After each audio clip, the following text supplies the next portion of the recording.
Matt, can you speak to how your social enterprise youth ministry model allows space for joy? Youth need to feel as though they can experience joy and fun and lightheartedness in Christian circles. And I'm not sure how skills and jobs trainings lend themselves to that very easily. So, how do you bring those two things together? Yeah, I think actually the most joyous spaces that we have probably are not the training spaces. I think it's mostly the actual on the job site. So, like teenagers, in my experience, have a natural bent towards joy and humor, not necessarily exuberance, but humor. And so, if you create space, they will inhabit it with those things individually and collectively. So we haven't really had to think about that intentionally. If I'm on a work site, it comes up. Like it happens. If we're doing a meal together, it happens. If they're lifting weights, it happens. Before and after our trainings, it happens. I'm also a natural, I'm a very easygoing, kind of humorous guy. And in my house growing up, jokes and humor were constant, like teasing, like all these things. So it's a natural bent of who I am. But theologically, I don't spend a lot of time thinking about joy. In fact, so I wouldn't consider it one of my strong suits. And so it's not something I emphasized about like as I started or have been working through any of this. And the interesting part is like I know there's a youth ministry conversation about joy that's been going on. It's just never been on my radar. I'm a passion guy.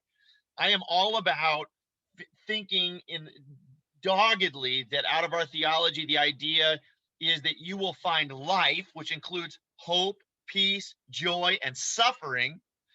That's the abundant life. A full life includes all of those experiences that Jesus had.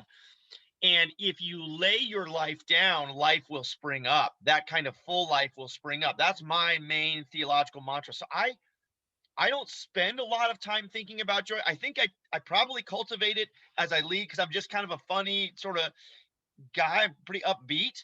But teenagers kind of create it on their own. I've never had to like you throw anything into the room and they're gonna find some way to use it for life and fun and joy and happiness. Like Yeah.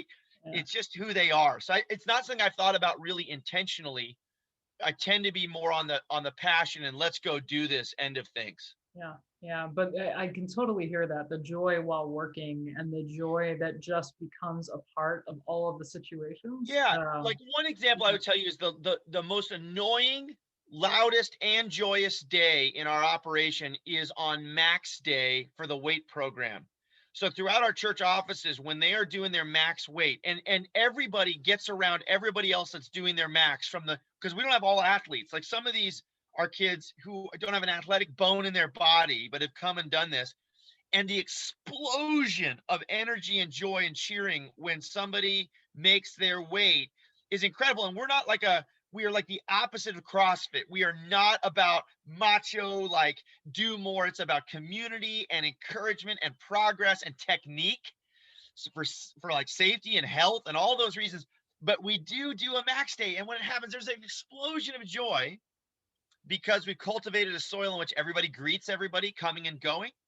It's almost like a passing of the peace when you go in and out of that thing. You're supposed to greet one person and ask them how their week was. So but it just comes up naturally. I think when you create the right environments that model the love of Christ and the Christian community as the Trinity has community, like you create those Christian spaces and joy will be there. I think Yeah, you have to work hard to stifle it because it just emerges from people. just there. Yeah.